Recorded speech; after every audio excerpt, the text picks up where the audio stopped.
the issue about height and weight and capacity to carry, those regulations were not thrown out until the first Mexican American got on the San Jose City Council. Who was that?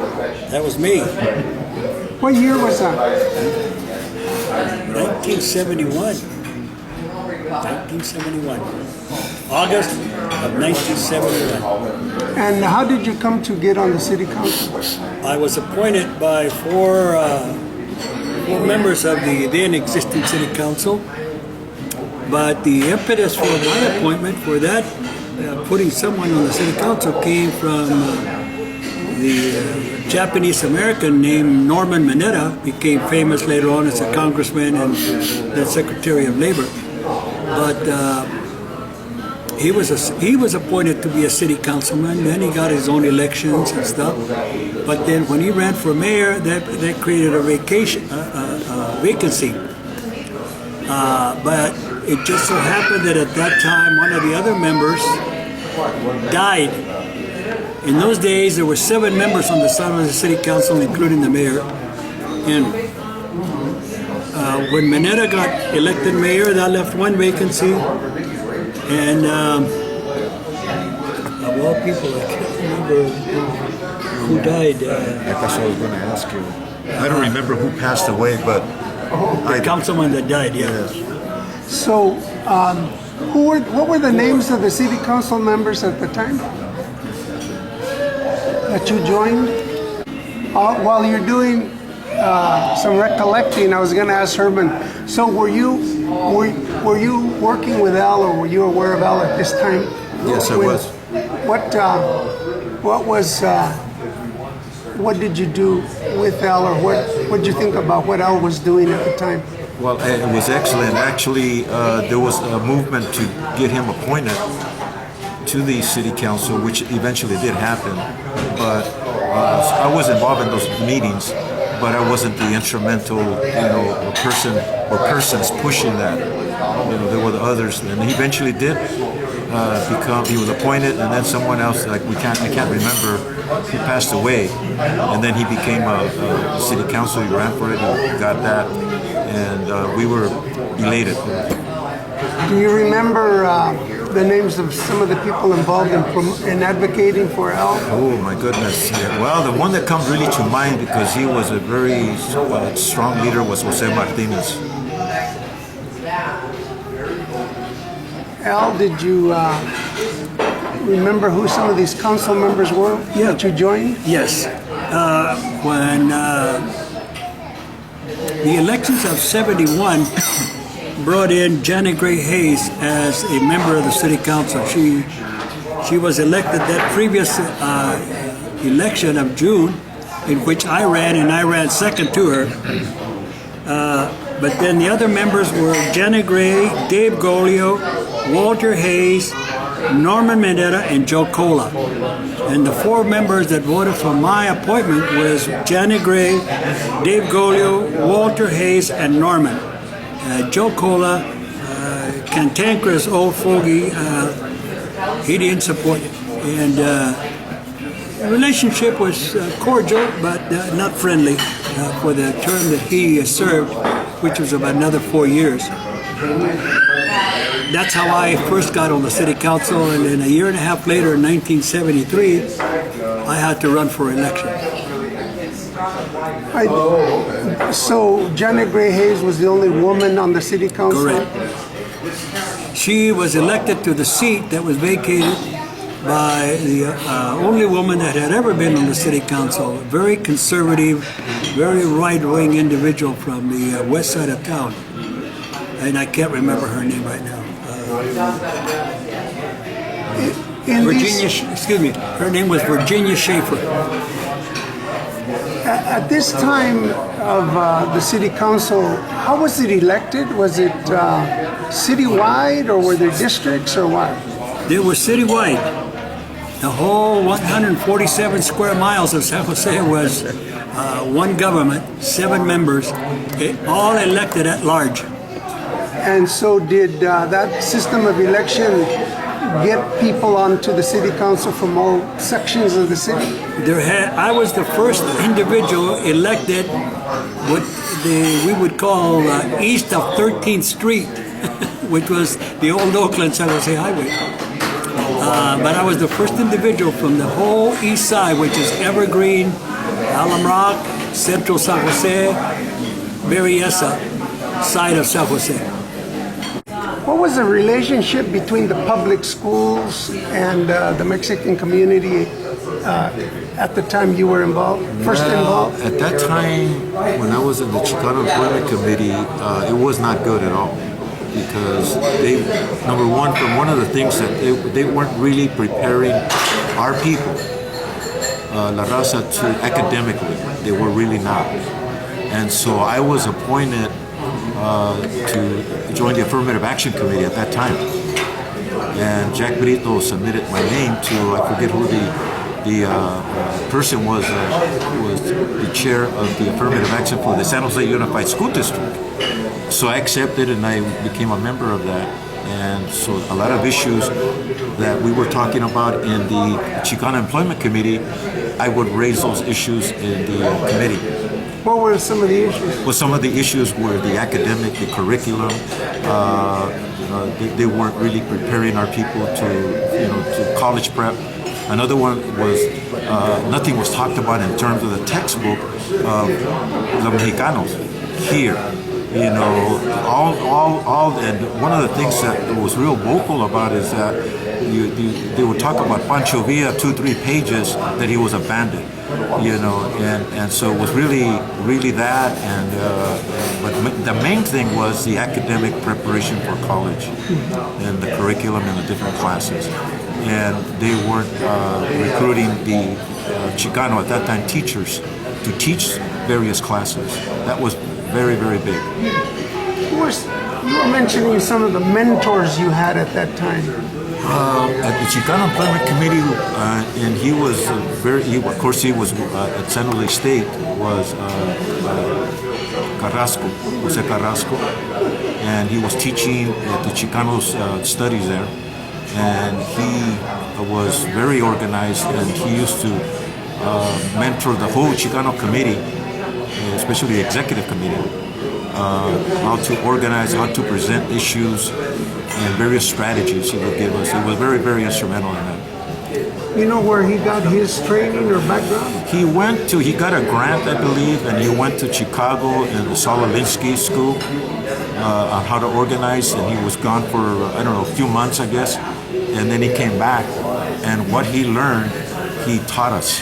He would go to the Chicano and other community organizations would seek his expertise, his leadership. That's the same Chicago school that Cesar Chavez went to, the Saul Alinsky School of Community Organizing. But there was a time also when there was, in the whole county, the whole Northern California, Bay Area, I should say, there was one individual who was a school member. He was a member of MAPA, but he wasn't necessarily always a guy that would sit up front and everything else, but he was very interested in education. His name was Vic Camacho. And he got on the Santa Clara Unified School District over there. He got appointed, much like the way Ron Gonzalez, or I should say Bob Gonzalez, did in San Francisco. And that's another story, a MAPA member. But Vic Camacho was the only individual of Mexican parents who served on the school board, and that was the Santa Clara Unified School District. That later was followed by the appointment of Eddie Alvarez, who I went to school with, and Jose Martinez as two board members in the Eastside Union High School District. Now that Eastside Union High School District is another story, because that is one of the biggest school districts at the time in the state of California. And in a sense, they were the first two Mexican Americans or Chicanos that were appointed to the school board. And from there on, that started to open up more and more opportunities for Mexican Americans, Latinos, Hispanics, Chicanos, whatever you want to call them, But prior to their appointment, the only one that used to really push was the superintendent, which was Frank Piscolini. The interesting thing about the Eastside High School District, 80% of the teachers who came to James Lick, which was the first high school in the district, were from the University of Santa Clara. And they came out of the particular wing of the university that emphasized on Latinos or Mexican American studies. I don't know any more than that, but I do know that without Frank Piscolini as superintendent, very few of our kids would have ever even thought about college. I, for example, started James Lick in '52, and I did not get shuffled off into a vocational training line. In those days, principally, there was academic and vocational. And your assignment of classes depended on which wing or which way you were going to matriculate through the high school, either for vocational studies or academic studies. I went into the academic studies based on whatever test scores I had, etc. And consequently, I got to see, in fact, the Eastside High School District was had one of the very first Mexican or Hispanic teachers in the whole Bay Area. His name was Mark Guerra. It was also one of the first districts to have a Japanese American, but it was the first district that had a Mexican American teacher. Didn't Mark Guerra go on to some other jobs? Yes, he did. He happened to have been a registered Republican, and so the Republicans used to promote him. And Mark Guerra continued to support the Hispanic progress and stuff. As he said himself, you had to have representation on all facets of the political spectrum. And he didn't make any apologies for being a believer in the Republican. There were a lot of grievances that he had with Democrats. But, you know, he did speak up for Chicano and supported a lot of the Chicano projects that we wanted supported in. Was he elected to any offices? Not that I know of. Not that I know of. Well, speaking of teachers back in those times, were there any Latino teachers, administrators around at that time? The only ones that I can remember would be in the college, like I mentioned, Carrasco, and you had others that were there at the Chicano Studies, right? Valdez? Yeah, yes. You and I were talking about Valdez earlier, the one that went to Stanford. Nora Saavedra. One of the biggest pushes in the community also as far as education was concerned was MAXA. The first person, the first director of MAXA in this community, and the one that brought it in was Lino Lopez. He was a great individual. Anyone different from Lino Lopez, I don't think MAXA would have succeeded. But Lino emphasized education, and he also emphasized the expansion of your liberal arts, the thinking. I first heard about MAXA in 1966. At that time, I was in San Jose State. I was working nights as a custodian in an elementary school. Great job, by the way. And I heard about this organization at San Jose State through Student Initiative, Armando Valdez, that's what it was. And it was called MAXA, the Mexican American Community Service Organization, whose organizer here was Lino Lopez. Their office was on Santa Clara Street, just west of King Road. And the building's still there, a little building where the GI Forum eventually took over. Yes. But in any case, it was pointed out to me how MAXA was emphasizing education and educational endeavors, etc. And since I wanted to be a teacher, that's why I was going to college to be a high school teacher. I went and applied, and I met Lino Lopez. interestingly enough, his secretary was a lady by the name of Yaya Martinez. In those days, Jose Martinez's wife. I didn't know Jose Martinez. It was through Yaya that I met Jose. I much preferred knowing Yaya than I did Jose. She was a nice lady, nice lady. She went on to become an educator herself in junior college. But in those days, that's where I met Nora Saavedra and Armando Valdez and several others that I can't recall right now. But I was assigned, through Lino Lopez, I was assigned to Manpower Community Services.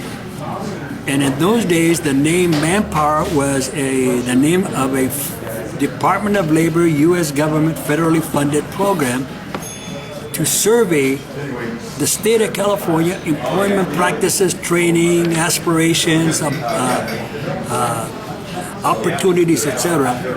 And in this region, because the state was divided into regions, in this region, a man by the name of Albert Piñon was the regional director. The director for Santa Clara County was an individual named Jose Martinez, the heretofore mentioned husband of Yaya Martinez. So I got to go work as the sweeper and picker-upper and bring her up coffee. But in any case, that's where I first started to get a very direct community education. I wanted to clarify that house you were talking about in Santa Clara, I believe was Martinez, either a realtor or a tax office. Next to it. Next to it. In the beginning, Maxa started next door to the Martinez real estate office. I think That'd be the story of Santa Clara and King. no, it was the Santa Clara west of King Road. West of King Road is a little building, it's still there. And then next to that is where the Martinez real estate office was. But the little office is the first place that Maxa started. So do you have any recollections? He's mentioning Yaya Martinez, Jose Martinez, Lino Lopez, and he mentioned Al Piñon. Jose Martinez introduced me to Maxa when I arrived here in San Jose, and I was working for Operation Center. And I did meet Lino Lopez, and then I met Monico Amador, and because Jose said, I want you to meet a couple of people. So he took me and I met him individually. I met Jose Lopez first, and then Monico Amador, and that's how I became familiar with Maxa. And then eventually I attended some of the Maxa meetings, and from there, I got involved. What did Lino Lopez look like, or what was his manner of being? Well, I wasn't, to me when I first met him, it was just, I met him once and then I saw him in meetings. He was a very nice gentleman, very good. He introduced me. It was a very quick introduction, and then I attended meetings. So I really didn't know him, per se, but he was a good man, very good man, very well spoken of. Lino basically was a mild-mannered giant, maybe 5'6", but big heart, big brain, big ambition for the Latino Chicano community. The man was dedicated not just to his success, but to the success of all his students that were assigned. And what Maxa was, it was a pot where different individuals such as I came along, and we qualified through San Jose State a grant to Maxa for part of my salary, as well as then as to the agency that I was eventually assigned to, which in this case was Manpower. They also contributed some of my salary to Maxa. But it was Lino's organizing endeavors and some of the staff that he had working to go out and talk to different community,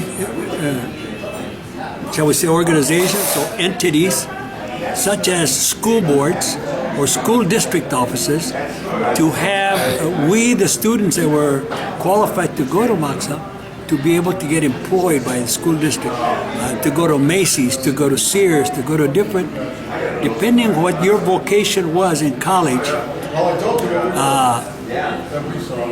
MAXA tried to place you in a job where you're going to continue to grow in that training and in that education. Was Lino Lopez a local person? No. The best I know is that Lino came from Colorado, Denver. Did you meet El Piñon in those days? Not in the early days. When I met El Piñon is when he was the director of CETA. That's where I really began to know El Piñon. What is CETA? It was the Comprehensive Employment Training Act. The funds were coming from Washington, and then different organizations, nonprofits would apply for funds. One of them was Operation SARE, and one of them was CET. At that time it was OIC, and then they changed their name later on. So everybody would go there and apply for funds. What's OIC? Organization, industrial, community, something like that. Center. That was run by Russ Tershi. And Jose Martinez was the executive director for Operation SARE. That's how I became to know El Piñon. He knew the policies forwards and backwards, but he was a very opinionated person. But I always, recollected him running the organization there, and of course, he was there for a few years. What do you recall of El Piñon? Well, technically, I worked for El Piñon, who was the director of Manpower here. But more directly, I worked for Jose Martinez, the assistant regional director and the local Santa Clara County director of Manpower Training Incorporated. At that time, as I said, it was a federally funded program, a public institution. That name was eventually, I guess, incorporated into a privately owned training or school of some sort. But El Piñon, bits and pieces. One, he was a real estate agent, one of the first Latino real estate agents I ever met. And secondly, El Piñon was involved way back in the 40s in an organization called Los Californianos. And they were involved in getting the unemployment, as far as I remember, Social Security and unemployment insurance for non-citizen legal Mexican-American Mexicans who had come here and settled. But interestingly enough, up until 1958, when Governor Pat Brown passed this in Sacramento, or helped pass the law to incorporate Mexican citizens who were legally here as eligible to receive unemployment and Social Security in the federal level. It was those Californios. So that's where we met Bert Corona and Herrera from LA and a lot of individuals. And he knew Bob Gonzalez, who was later on to be the first supervisor, Mexican-American or Chicano supervisor in San Francisco. But anyway, as I said, bits and pieces about El Piñon. And here, he got appointed the director for Manpower in the region with the support of, at that time, people like Norman Netta and others who, I guess, influenced congressmen in Washington, etc.